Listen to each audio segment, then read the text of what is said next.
ដើម្បីទទួលបានវីដេអូថ្មីៗជាប្រចាំថ្ងៃសូមពុកម៉ែបងប្អូនចុច like រួចចុច subscribe រួចដាក់សញ្ញាកណ្ដឹងម្នាក់មួយផងសូមអរគុណ Michael Alfaro លោកគឺជាអ្នកកាសែតអាមេរិកលោកនឹងចូលរួមពិភាក្សាទៅលើប្រធានបទស្ដីអំពីតើអំណាចរបស់ប្រទេសកម្ពុជាបានមកពីណាប្រសិនបើលោកអ្នកនាងមានសំណួរឬយោបល់សូមសរសេរនៅក្នុងប្រអប់ comment ខាងក្រោមនៃកម្មវិធីផ្សាយរបស់យើងតាមអាសយដ្ឋាន www.facebook.com/withoutfearorfavorkh បាទសូមជម្រាបថាកិច្ចសម្ភាសន៍នៅក្នុងរាត្រីនេះយើងនឹងសម្ភាសន៍ជាភាសាអង់គ្លេសជាមួយលោក Michael Alfaro បាទសូមជម្រាបសួរ Hello Mr.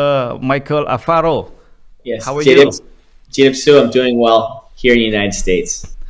Wow, you go to Cambodia for a couple of days, but you can speak Khmer very well. Sounds so clear. Thank you. Do you miss Cambodia? Of course, I miss Cambodia. Since I've been back home in the United States, Cambodia is actually in my heart. I think about them every second, every minute. I hear their messages. I read their messages every single day. They continue to inspire me with their choice of choose peace, not war. So yes, I miss Cambodia dearly. What do you miss Cambodia the most? Which part? Which part of Cambodia? I miss being with the people and being with the people on the border, all the way to the capital. Just seeing their resolve in pursuit of peace, just seeing honest people, honest farmers, honest workers, honest craftsmen.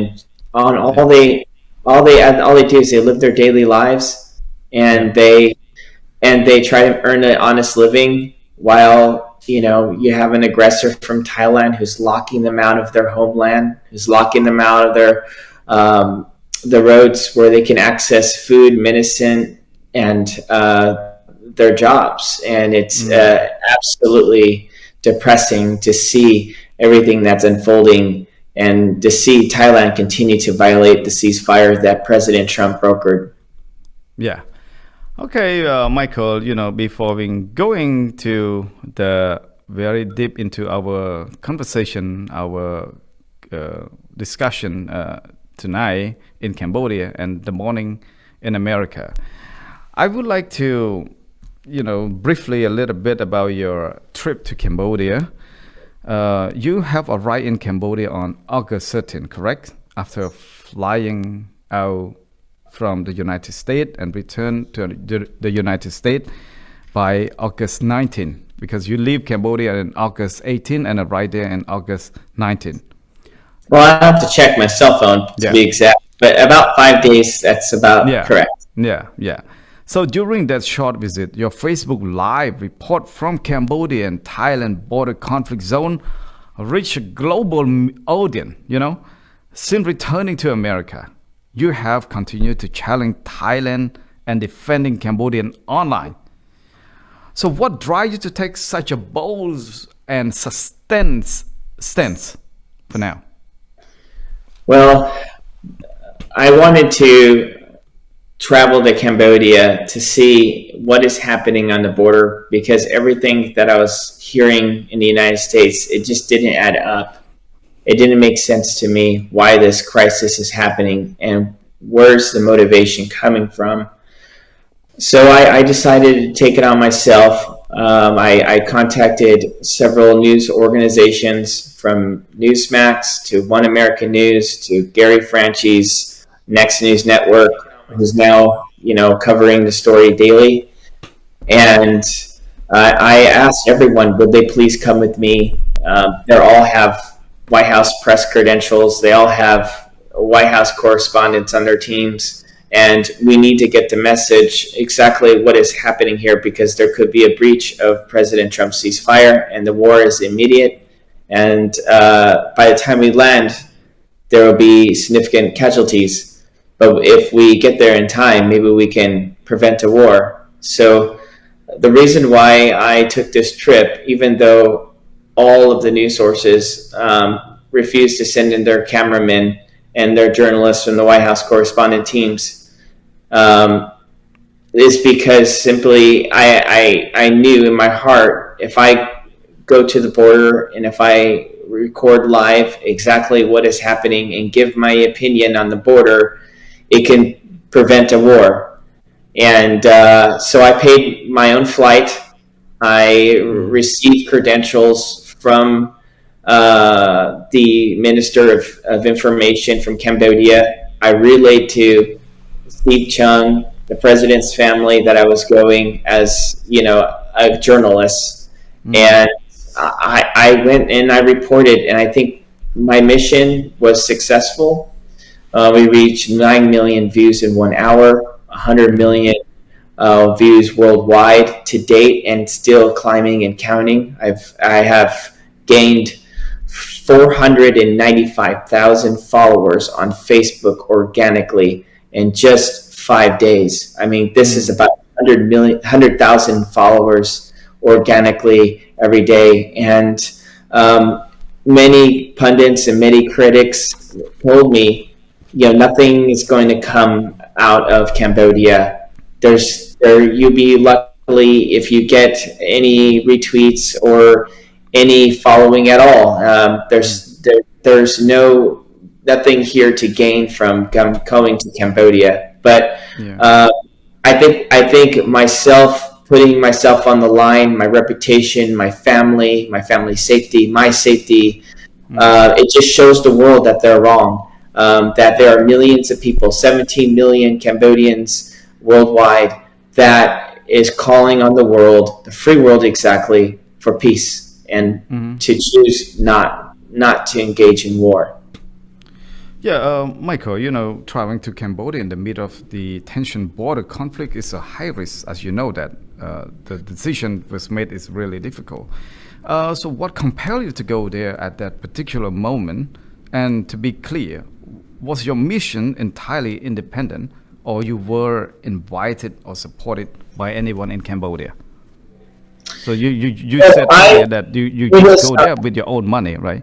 But correct. So I whenever I do move a delegation, whether it's for media, whether it's for humanitarian or NGO work, you always want to seek proper authorizations from the country. So I sought out with my motive. I contacted Cambodia and through a journalist, Soisa Peep, and I've asked permission, and I said I will not get on a plane unless I have a written letter from the Minister of Information that gives me authorization to interview the Deputy Prime Minister, and see and tour the border crisis. When we submitted the letter for approval at that time, One American News was committed to send in their White House correspondent team, and I was going to be acting as the leader / producer and help facilitating the news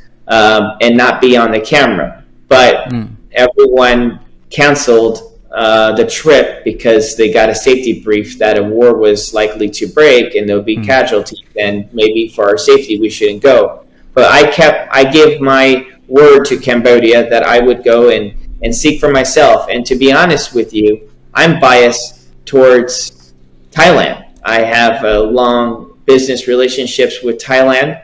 I have worked in 2018 with the Thai rescue team. We rescued children from a collapsed dam in Laos. Our work was covered and published on the UK Daily Mail, the UK Metro, the Associated Press. Our work was covered even at the US Embassy, gave praises for my work. And the team I worked with was Thailand, and Thailand NGOs and even Chinese NGOs. And we were able to, put all of our politics aside and focus on humanity. So, and just the history of Thailand, taking in refugees from the secret war, helping out even with refugees during the Pol Pot War and the killing fields. So I came in here more sympathetic towards the Thailand side. However, seeing the footage, it doesn't deny the facts. Seeing, the 2 schools that was bombed by artillery rounds, hearing and seeing that the white phosphorus rounds was deployed, and the Thai government said they didn't do it. And then later, a few days later, they say, yes, they did, in fact, deploy that. Well, that's a crime against humanity. Seeing that they bombed a temple that was built in 800 AD that was protected under the UN, seeing the MK bombs and the call for F-16 fighter jets. And so I had to go to Cambodia myself to seek truth. And I have to, with my own integrity, I have to report on the facts. And the facts are Cambodia is not the aggressor, Thailand is. And there are disturbing facts that are coming from Thailand's side that I absolutely disagree with. These are decisions made on my own fact-finding and my own investigation. This has nothing to do with Cambodia's telling me that they're innocent, and here's why. Everything that I pushed out is on my own dime, my own expense today. I've lost over $10,000 on this mission, but God has blessed me as a businessman, and I'm very financially secure. So I took it on myself because I thought, if this is a moment in my life where nobody pay you at all. We could save a war. Go ahead. So nobody pay you at all. Nobody paid me a dime.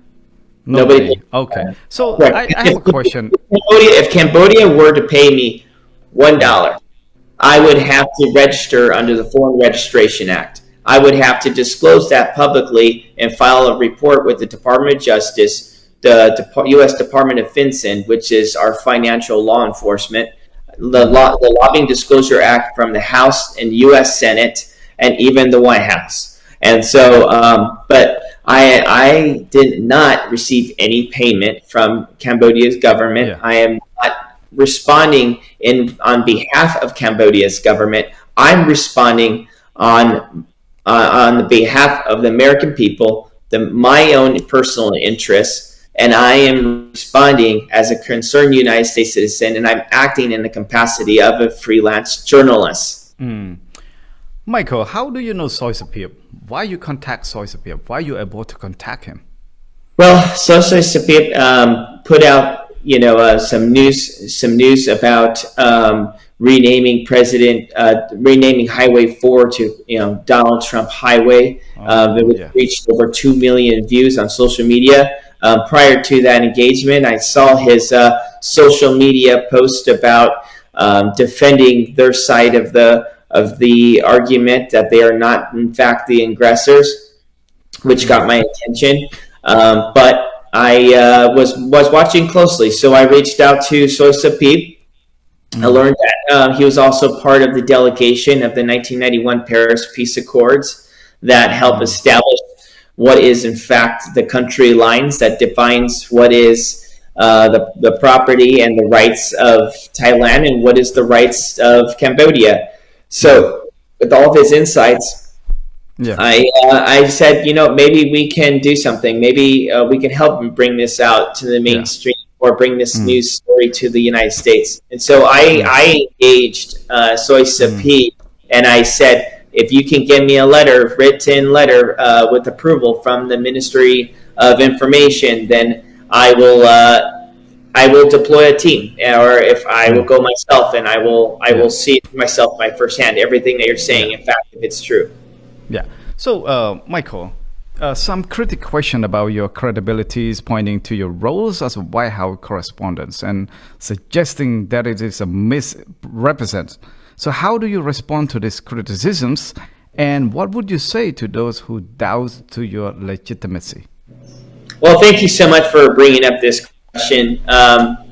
Thailand lied and said that I was a White House correspondent. I never once said I was a White House correspondent. I never once, in my application to Cambodia, that I said I was a White House correspondent. I never said on any post, on any interview, on any article that I was a White House correspondent. Okay. In the application from the Ministry of Information, we have a White House correspondent credentialed journalist who is going to be with me on the team, he was the one that was supposed to be interviewing the deputy prime minister, and even minister of information, minister of tourism. He was the one that was supposed to be covering the news story and be on the camera and the spotlight. And so what happened was, because everything happened so rapidly, I bought my ticket to Cambodia 6 hours before I got on a plane. And just imagine trying to tell your wife that you're going to report on news on the war zone, and I'll be back in a few days. That conversation wasn't easy. So by the time I arrived at Cambodia, the government, because of the time frame, just wasn't caught up to speed. And somehow, I think, because I stepped in and I reported it, and I made it very clear, I'm acting as a journalist. I know I came here with White House credentials with the team from One American News. However, I'm acting as a lone journalist, and we're going to get this interview completed, and we're going to solicit it to the AP. And I have some contacts who are interested in the story as soon as we cover it. So we went to go ahead and cover the news, and what happened was the deputy prime minister, someone who was managing his social media account, stated that Michael Alfaro, White House correspondent, interviews deputy prime minister. And by that time it was out there, it was already too late. I wasn't even aware of the post because I was on immediately after the interview. I was on a 6-hour convoy with a military detail to the border for my protection to cover the live stream. So by the time I got done with the live stream, with the border, it reached out millions of views.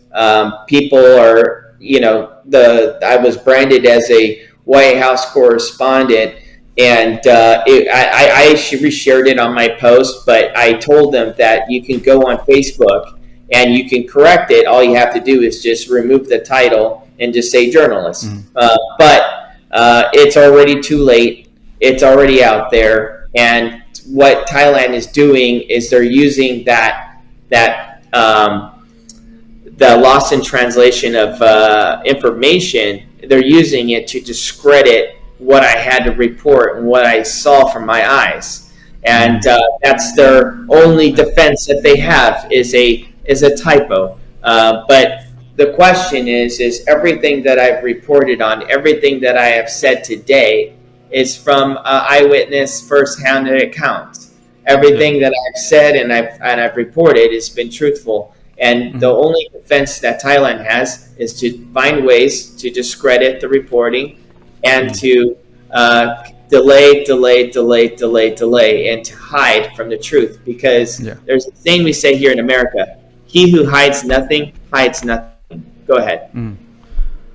Michael, I see your Facebook posts a lot. I have been researching to your Facebook. I know that you never post that you're a White House correspondent on your Facebook whatsoever.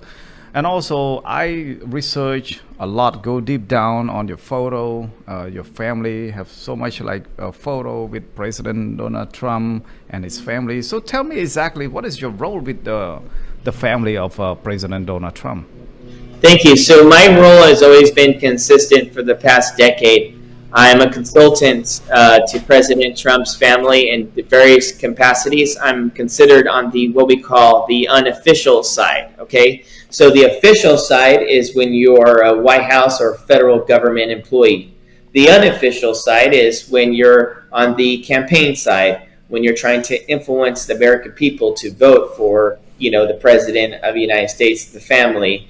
Or you're working in the capacity of their business, or you're working in the capacity of of the election side. So my role my relationship with President Trump has always been consistent with everything that you have read from the Wall Street Journal to other various outlets, and even my lobbying disclosure reports. I've always been a consultant to the President Trump and his campaign. I've always been actively working with Mark Beckman, Melania Trump's exclusive senior advisor. It's the same position, similar as Elon Musk, working on the outside, not necessarily being on the inside of the federal government side.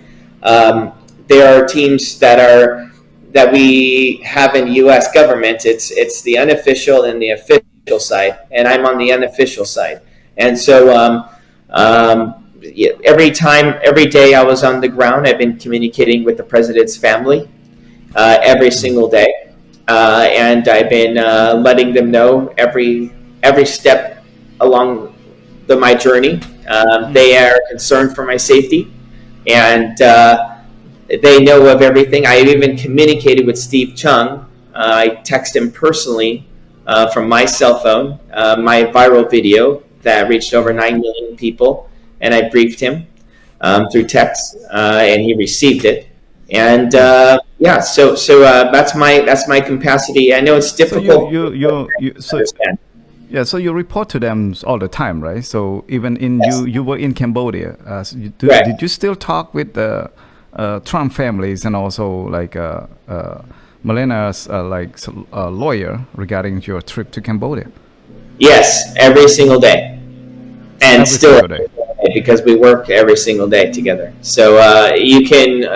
I work in a capacity with Hunter Nation. I'm an advisor to Hunter Nation, and that's Don Jr.'s nonprofit and his 501c4. And I work as a consultant for them and as advisor to the president's son, and that's my full-time client. And I also have a full-time client with Melania's exclusive advisor, Mark Beckman. So I've been working with him for the years. Michael, tell me, when you met the Deputy Prime Minister Sun Chantol and the Tourism Minister Huot Hak and Information Minister Ned Petras and other, as well as other Cambodian people. So during your meet with those senior officials in Cambodia, did you able to let the communication happen between the Cambodian official and the president's family? No, that would be lobbying. That would be under the Foreign Registration Act, where if they were to ask, can I talk on the phone with the president or the president's family or an elected leader or a sitting elected office by their direction, their motive, that would be a violation of the Foreign Registration Act. And I did not do that. Everything that I have done on my own capacity. I have communicated through American channels, through American interests, through American-led operation. So I did interview the elected leaders from Cambodia, and I did relay the message through media sources, through channels, to let the people in America know at large. But I've not acted in any which way as a foreign agent to Cambodia. And I want to make it clear, to be a foreign agent, it can be either voluntarily or it can be by paid. So if a foreign principal from Cambodia or a foreign leader or minister tells me, can you talk to the U.S. government? Can you talk to Congressman so-and-so, can you talk to the president and relay this? And if I take it from their direction, then I'm violating U.S. law. So the entire time I've been down there, I gained nothing. I just reported what I know, what I see, and because I communicate, because I have a business relationship with the family in various capacities, they see everything that I do. They see all my work. They read all my posts.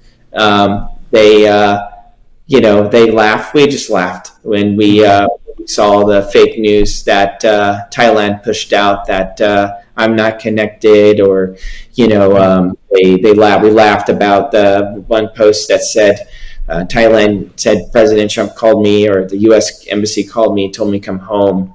We laughed about that. I mean, I'm very secure with my relationship with the family, and I'm very secure with my position. Yeah. And so I can care less what Thailand thinks or what they're alleging false narratives about me. Because look, if they're doing this about me, American citizen that has nothing to gain, no business. Like really, I have more to gain business or more lose business opportunities with Thailand than Cambodia. If they're lying this about me, what are they saying about Cambodia? That's a lie. You know, and sometimes in the Trump world, we allow lies to happen, and we allow lies to blow up because when they get so large and you give them the truth, then they lose credibility. And so immediately when Thailand was saying, that was a White House correspondent, immediately when they said that I was paid lobbyists from Cambodia, I just sat back and said, wonderful. You know why? Because it's not true. And the truth is, I never was receiving a payment. The truth was, I was never acting as a former lobbyist. And if anything, this should show the world how much Thailand is a blatant liar, and they can't be trusted. Michael, you know, your trip to Cambodia is very viral. Even like around Asia, Cambodia, Thailand, and across the region. Does White House know about this? What about the U.S. Congress knows about this? And have you been approached by any White House official or any Congress staff member, whatever, to I discuss about you with your trip to Cambodia? Yeah, so I took it on myself. My own personal interests. I relate to them as a journalist, and I said, look, I'm out there reporting news. I'm reporting my story, my side of it. I am now biased towards Cambodia based on everything that I've seen. I even asked Thailand to allow me to cover from their side of the news, even though they called on horrific things against me and my family, even calling on people from Thailand has texted my wife that we want to rape you. I mean, it was just horrific. But I spoke with members of Congress. I won't disclose their names, but the people who are in charge of this conflict, I've had private meetings, and they are opening investigation right now, actively, and looking into the situation. They're deploying the team that handles the tariffs. They're deploying a team that is looking into potential war crimes. They're deploying and hearing from both sides and remaining neutral.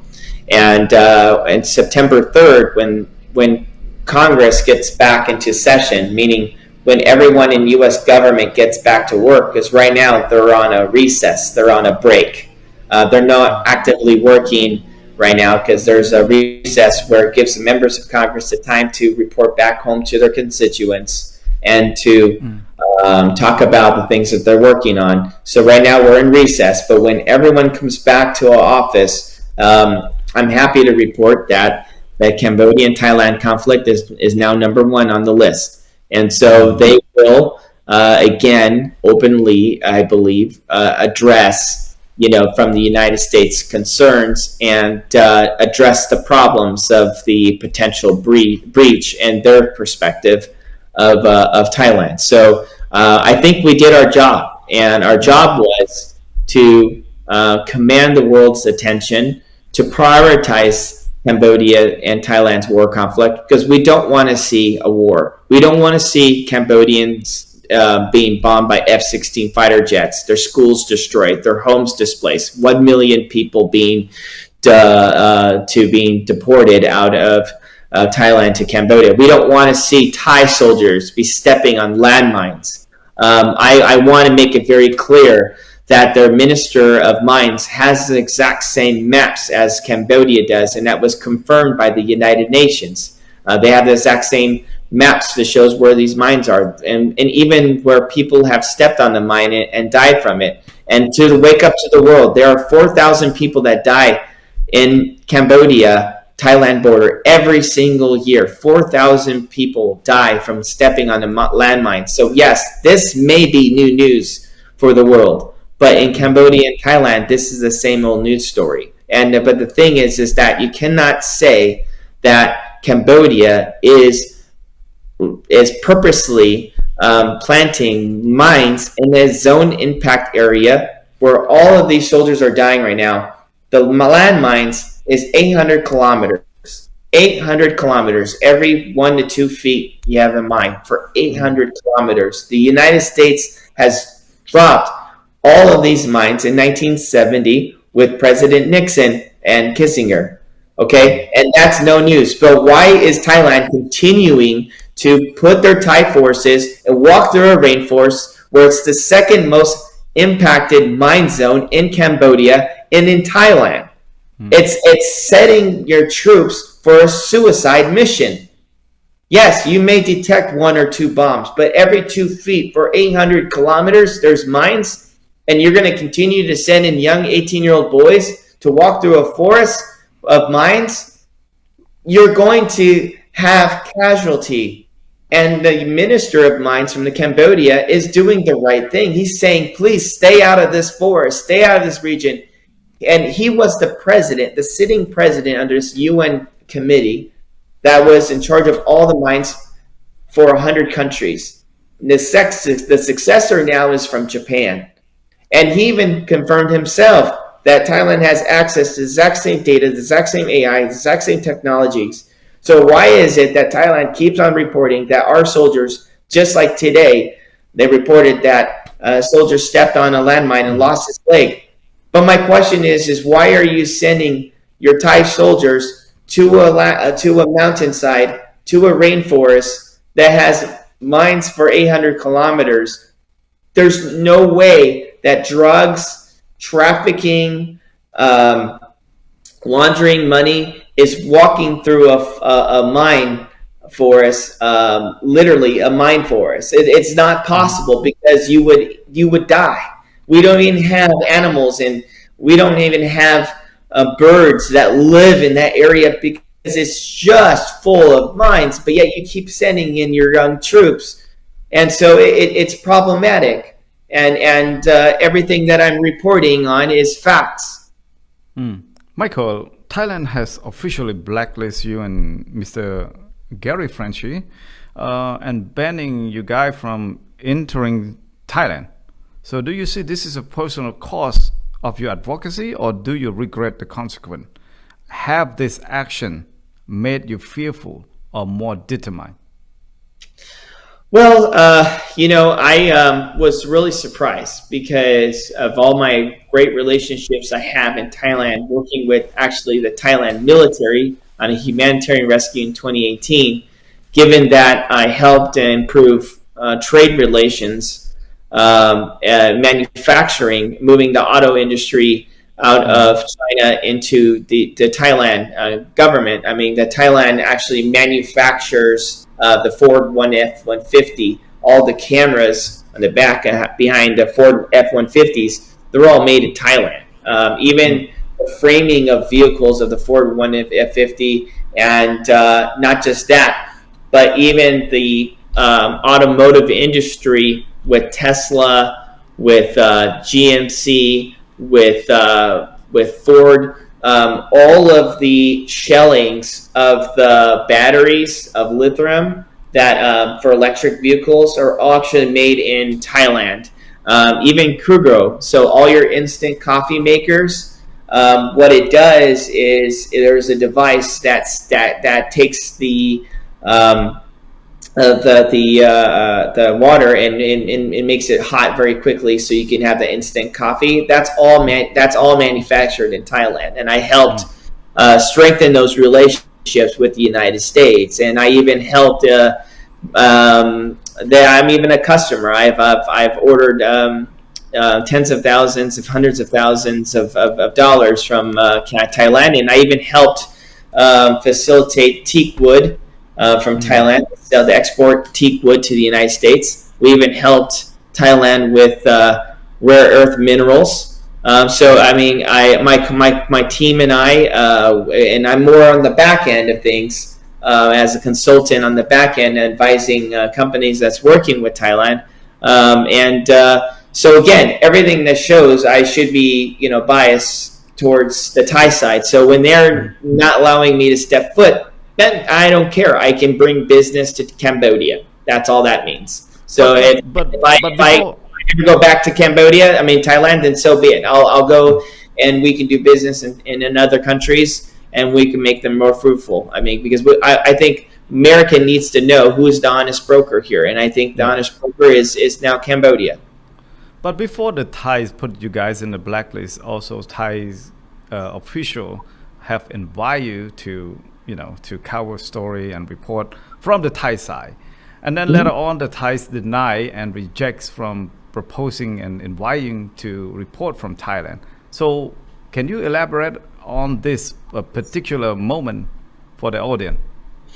Right. Well, so I was being slandered. I was being told that I was a lobbyist, right? Thailand said that I was a not fair journalist. I'm not a real journalist because I didn't have a news organization or any recent publications. They were slandering me in every which way. And then they kind of said, if Michael was serious about being a reporter, then he would come on our side and he would report the news. And when they said that, I got all kinds of text messages on my phone.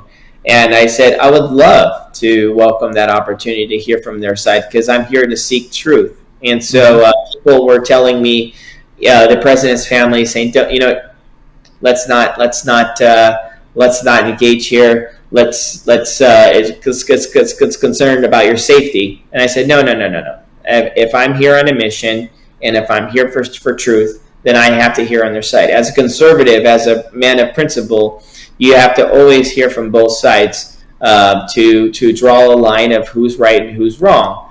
And so I was willing, and that's why I didn't go live. That's why I still haven't been live today. I'm still willing to take that invitation. They said, in quote, in the text, by their spokesman themselves, that we'll pay for the flight, their travel, a hotel, that they would welcome me. I can interview anybody who I want, the king himself. And I said, I would love that opportunity. And guess what they did? They said, Michael Alfaro is a paid lobbyist. And because he's a paid lobbyist, he's not an honest, fair reporter. Case closed. Michael Alfaro will never step foot in Thailand again. And so what they did was they tried to bait me in a trap. They tried to say that they're trying to prove a point that I was a paid lobbyist. That's what they're doing. Because if I was a paid lobbyist, then I cannot come to their side and report on it. So if I decline their offer, then I'm not a fair journalist, right? But now that I offered them, I said, yes, I accept your offer. Then they say, you can't because you're a paid journalist. I'm a paid lobbyist. But that's not true because if I was a paid lobbyist, I'll be legally bound within 10 days to report to the U.S. government, the U.S. Department of Justice, the U.S. Department of Defense, and the U.S. lobbying disclosure report under the House and the Senate that I've been paid as an agent for Cambodia. So that's not true. So again, what they wanted to do was they wanted to put me in a position where it discredits me.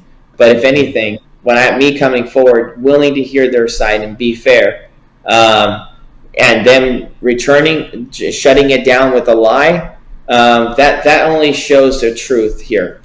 They don't want me to come there. They don't want me to find out from their side what is happening because they have something to hide. It's like a child that got caught stealing. When a child's caught stealing, does the child come forward to the parent and say, Mommy, Daddy, I stole, I'm so sorry? No. What do? They hide. And then you check your kid's pockets and you say, but you have the cookie in your pocket. And the kid says, I don't know how it got there. And I would say, well, did it fall from the sky into your pocket? And the child says, oh, no, I just put on my pants. Okay, but let's go to the cookie jar. There were 4 cookies. Now there's 3. Explain. And then eventually the child says, what? Okay, Mommy, Daddy, I'm sorry. I stole the cookie from the cookie jar, right? And that's exactly what this is. They're out there playing child games. And they're saying that we have nothing to hide. But then I go in and say, okay, I'll bring the camera. I'll come and interview. I'll hear from your side. I want to get all the information. And then they retract. So that tells me they have something to hide. That tells me they're lying. That tells me they're the aggressors. That tells me this is a breach of the call for ceasefire, and they're not acting in good faith. Yeah, Michael, like the 18 soldier is still captured in Thailand, and so far monks and students, thousands of them protest in Cambodia, urging the Thai to release the 18 soldier to Cambodia and free them so that they can meet their family and their kids in Cambodia. So right now, do you hear anything from America's side in order to intervene for the release of the 18 soldier? Yes, so on the American side, people are not aware of what's happening on the ground. They are not aware of the 18 captive soldiers. So they are aware now because of the reporting, and that's why they sent out a team to do an intake of what exactly is happening. Thailand has been very successful as far as suppressing the media and controlling their narrative of what's happening and controlling of what the United States and Europe is hearing about this border conflict. But Congress does now know about it. They are actively researching it and they're investigating it. I know the president is aware of it. It was relayed to him based on the reporting that's been cycling out there, and they are getting to it. Michael, do you have any, like direct threat, particularly from the Thai source? If so, how have you responded to that?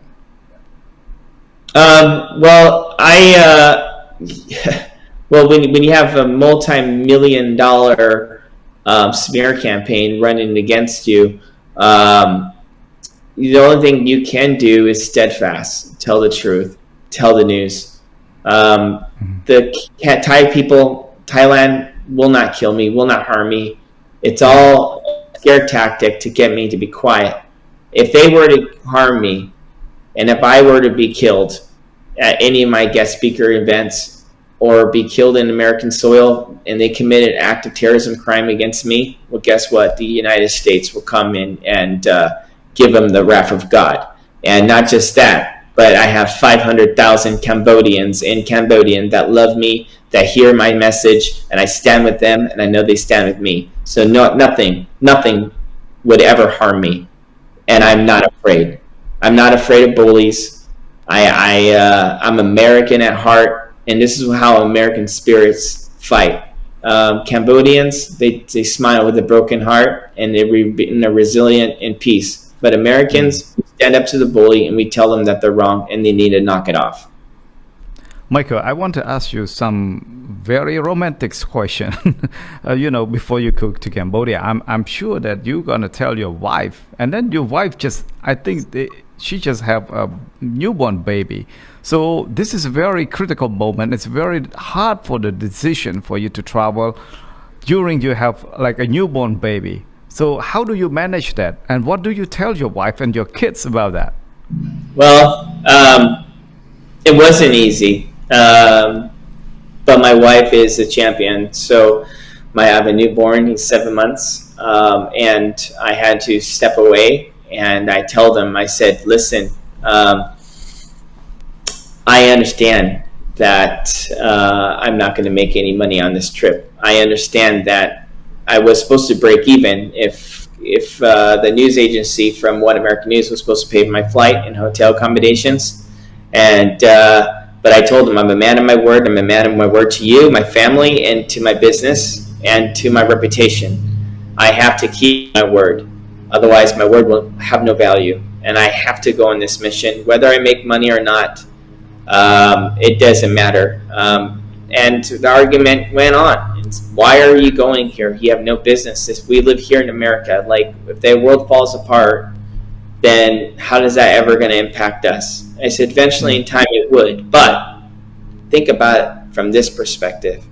If you can go to a country where there's a border conflict and report live on Facebook and give an opinion about it and ask some questions. Where is the evidence, Thailand? Where is the evidence that Cambodia was causing a threat where you had to defend yourself to level this whole village?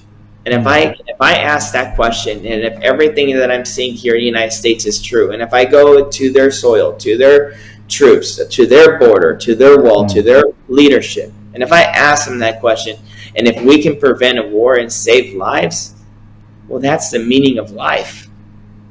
And that is something that money cannot buy. And that's something that's born in me. God has put that in my heart. God has put that spirit in my heart. And I cannot deny it. That's just who I am as a person. And so I love you. I'll be back. I'll be safe. This is not my first time me doing something like this. And this won't be my last. But as long as God puts it in my heart and my spirit, I will continue to report the truth. So you said you want to keep your word. Why do you have to keep your word? And, why does it matter? Well, it's something that's installed in me as the United States Marines. As a United States Marine, your integrity is everything. And I just have it in me. I have to keep my word. If I tell you I'm going to help you, I'm going to help you. If I tell you that my answers are, I'm not too sure what good can come from this, then that's exactly what this is. But when I put my reputation, as a business leader, as a person, I keep it. And that's why I'm where I am at. That's why I have access to the president. That's why I can facilitate meetings, and I can get in front of the line for any one of my clients. I can get the president's attention because the president, what he loves, what he wants from his people is loyalty. And that's what I bring. I bring loyalty to everyone, and that's who I am as a person. So that's why I'm successful. I'm successful because of loyalty. Look behind me. I have a picture with Melania, Trump, my kids, all of us. This was done during Easter, and I have another picture, President Trump with me in the picture. I have the lanyard when I met the president. I have all my office. I have pictures with the president, not just with Trump, but even Bill Clinton and Barack Obama. I have I've been that's my reputation, because if you can't keep your word, what good are you? Correct. Yeah.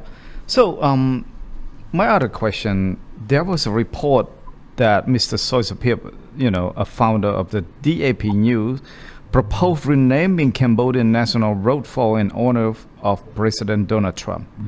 While you were in Cambodia, did you hear anything official from government leader regarding this proposal? Yes, so I spoke with the Minister of Tourism, and he said he would love the idea, he would embrace the idea. He thinks it would be good for tourism, good for safety, and the Cambodian people want it to happen, and it's going through its process. And so it continues to get momentum. And I cannot wait until that happens, because that will take a victory lap. That 140-mile highway will be named after President Trump. We have yet to see something like that in America, and that would speak volumes, and that would resonate with every American, 50 million Americans that voted for President Trump. That would resonate deeply with them. Wow. So right now, do you follow up about that? Yes, I do follow up with that, and they said that they're in the process of review. And so it's going to take its government channels, but everything that's been reported actually has been reshared on their state news, on their local news, and so we definitely have the momentum, and I think it's going to happen just a matter of time. Cambodia used to be a country that strongly criticized America. They, in the past few years ago, Cambodia is very very sour with the relationship with America. So why Cambodia turned just overnight to America's very short period of time, buying like flattering President Donald Trump with all this kind of like honor, the street, the flags and everything, his photo display on the whole country. Why you think Cambodia turned so fast in this situation? Well, better late than never. So I think Cambodia is seeing and evaluating United States relationship with Cambodia on not what we say, but what we do. Look what President Trump has done. He called for a ceasefire. The minister himself said that was a miracle because he threatened tariffs on both countries if they cannot lower their guns. And Cambodia did not want this war. Thailand wants this war.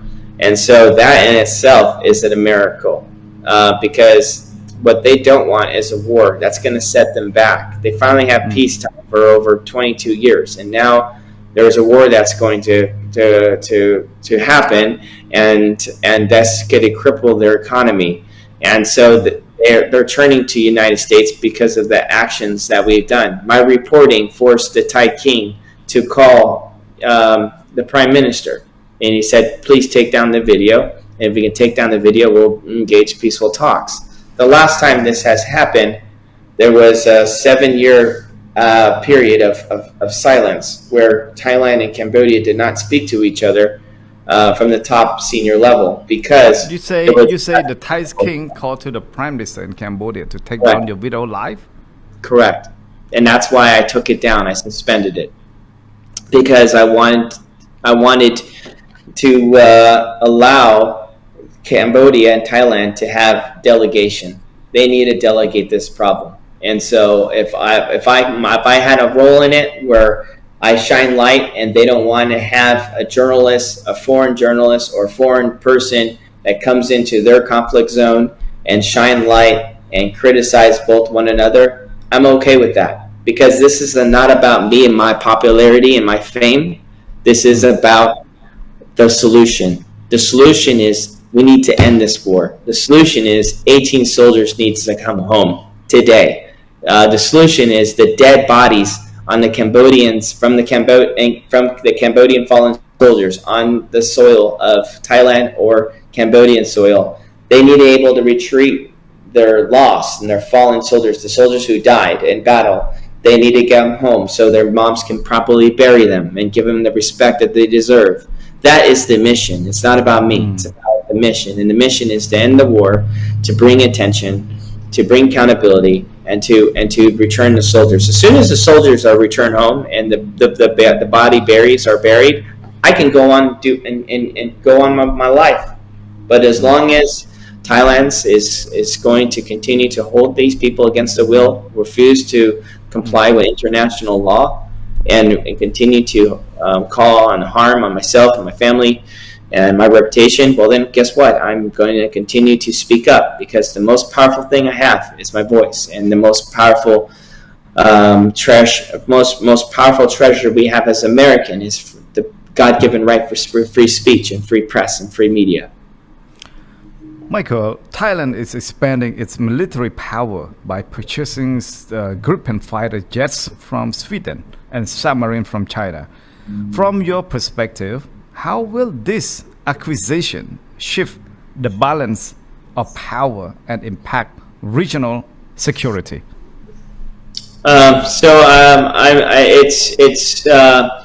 It's concerning, I think, for the United States and the Trump administration that they're taking a step away from the United States, and the reason why they're doing this is because they don't want to behold to principles of peace. They want to be a proxy for China, and they want to expand their territorial line in Cambodian soil. They have their own interests and their own motivation that benefits themselves and benefits China. And so that's why they're stepping away from the United States from trade. And if we sound alarm and if we cover the news and if we report the facts, I think President Trump will be very, very upset about this, and he can fix this problem very quickly. Yeah. Like today, the website, Sweden website, have reported that at least like two opposition lawmaker in Sweden strongly oppose the sale of the 4 Gripens to Thailand and other Amazing. weaponaries equipment to Thailand, and then the defense minister of the Sweden said that this is a time for self-defense, for any country for self-defense. So can you elaborate with that?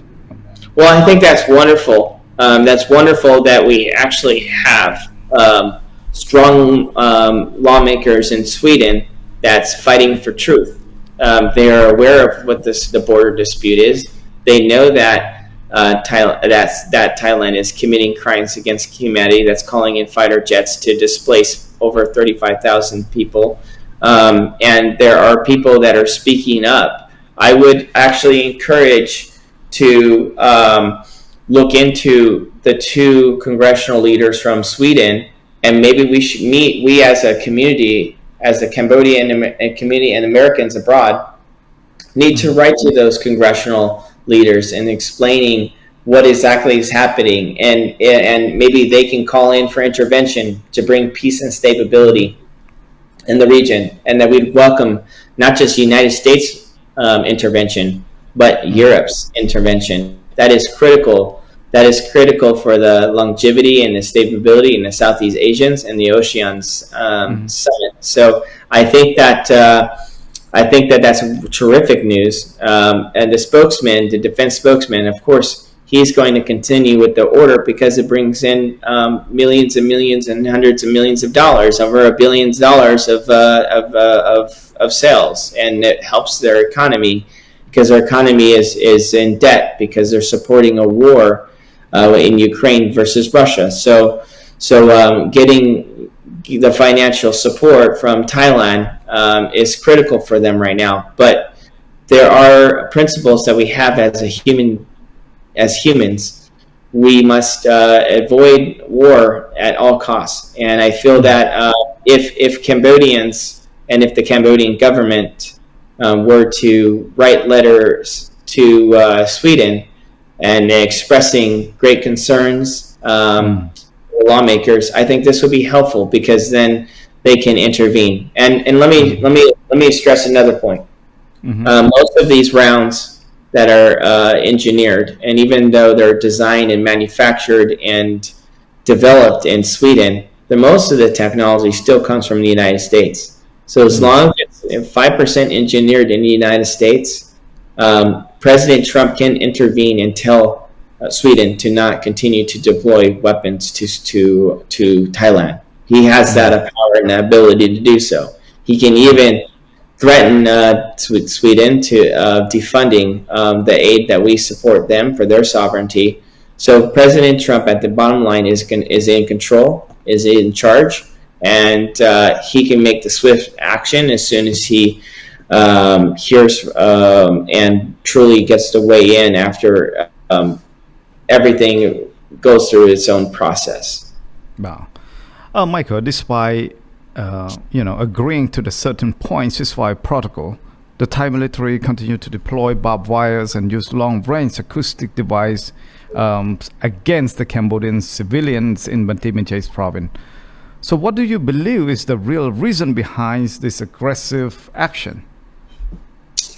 The reason behind this aggression is that prior to World War II, I hear and I read that Thailand had more land, and because the Paris Peace Accords was established, they were awarded less land, and Cambodia was awarded more land, and that was because Cambodia was helping the United States in World War II in some capacities, and they were helping in the United States with the Vietnam War. Thailand wasn't.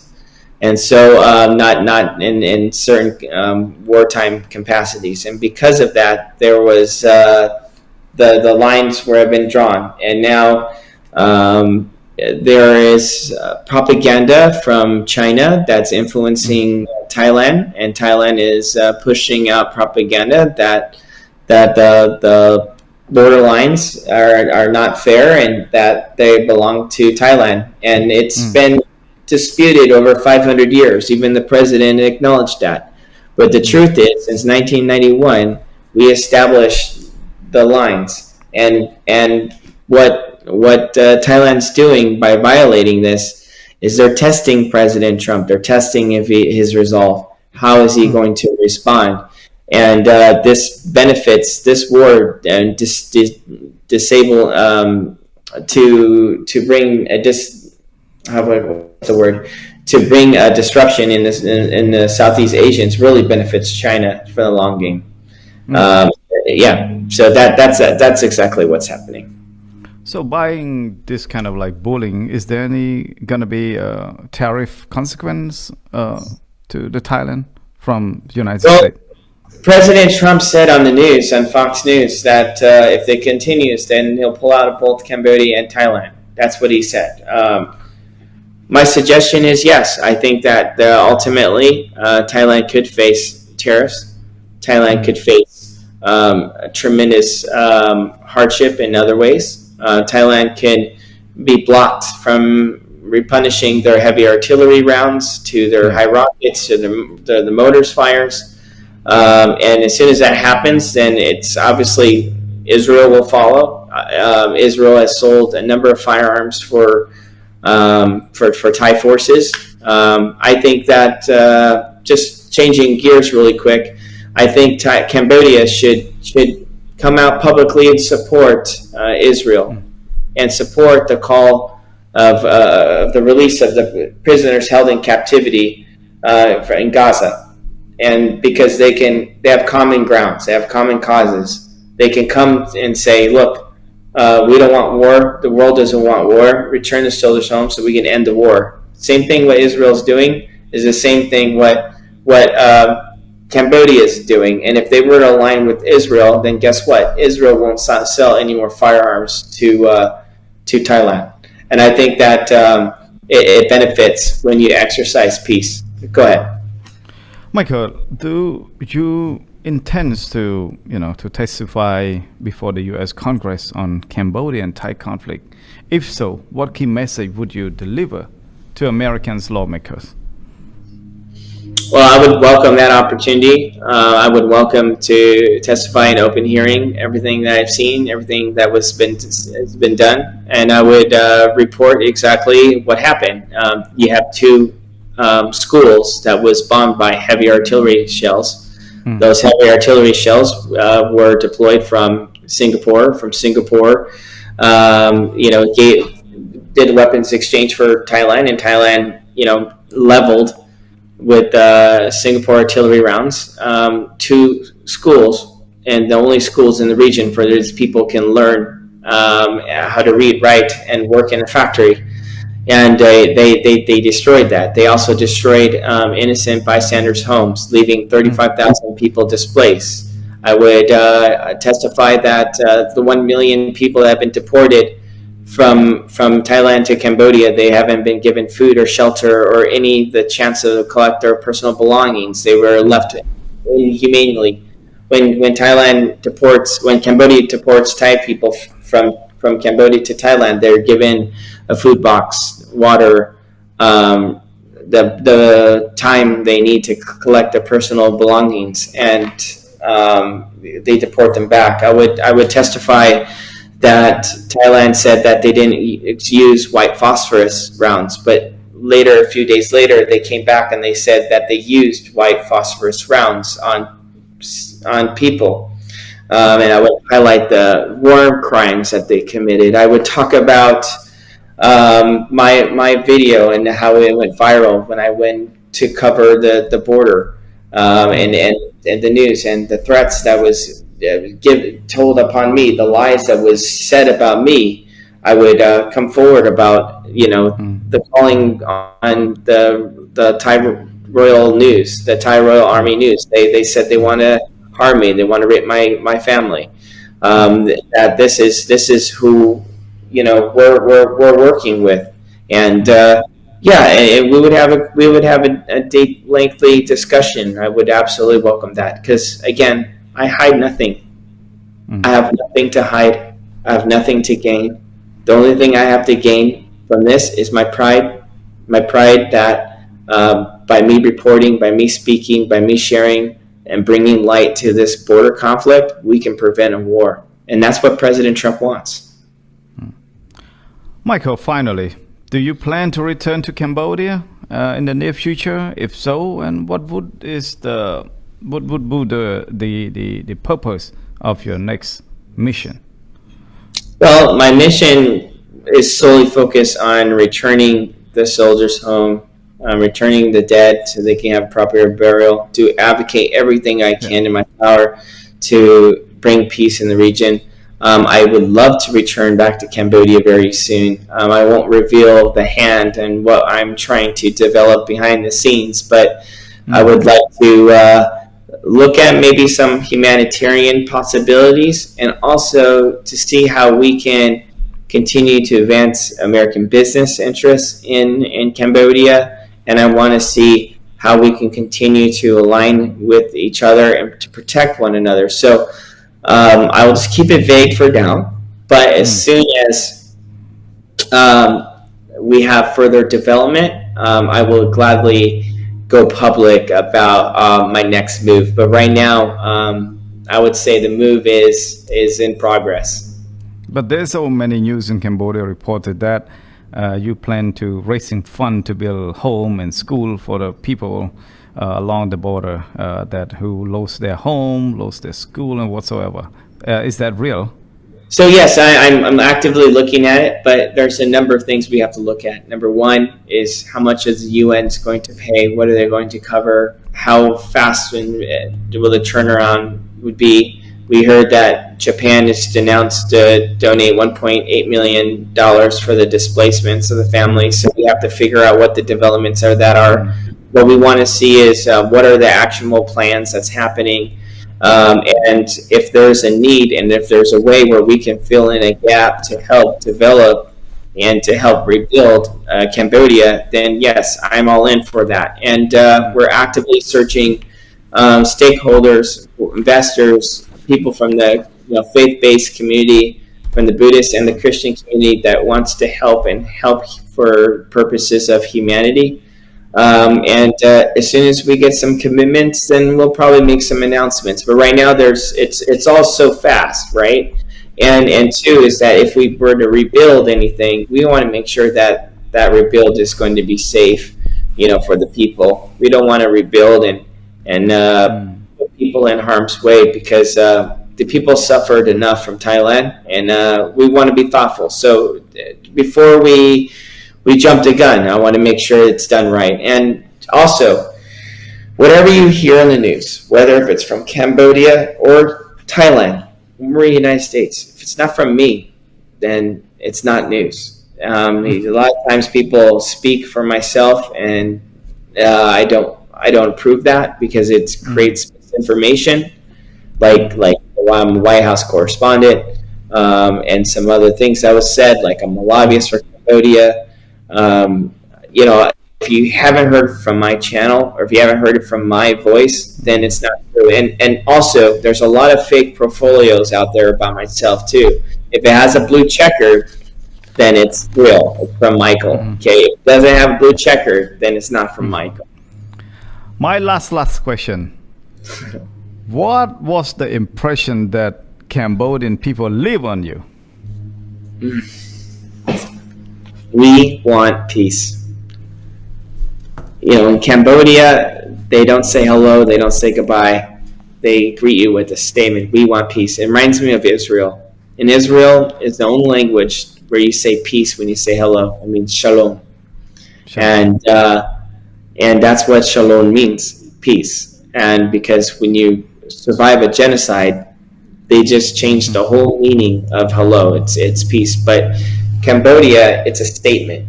We want peace.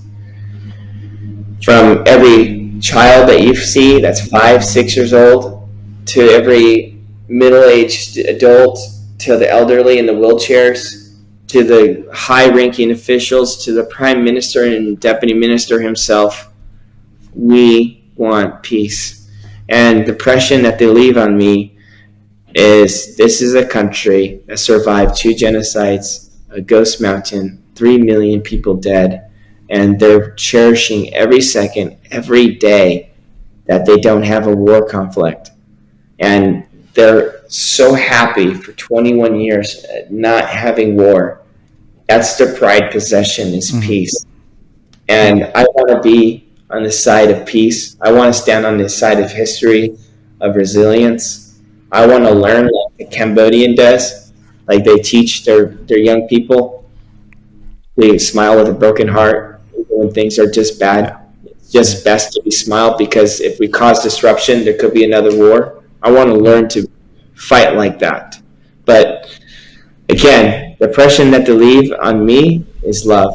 And I hope that my colleagues in the White House and Washington and the Hill and the family, that they see this profound and overwhelming call for action for peace, and that they will be impacted. And we have to stand up for Cambodia, because if we can prevent war, let's do it. Let's be in the side of goodness. Because right now, President Trump and now Cambodia is fighting good versus evil. And you have to ask yourself, what side are you going to be on? And sometimes sometimes I believe when you do right and you're on the side of good, then good karma is going to come your way. God will bless you for that. Michael, one last question before you go. I will let you go because we've been talking forever already today.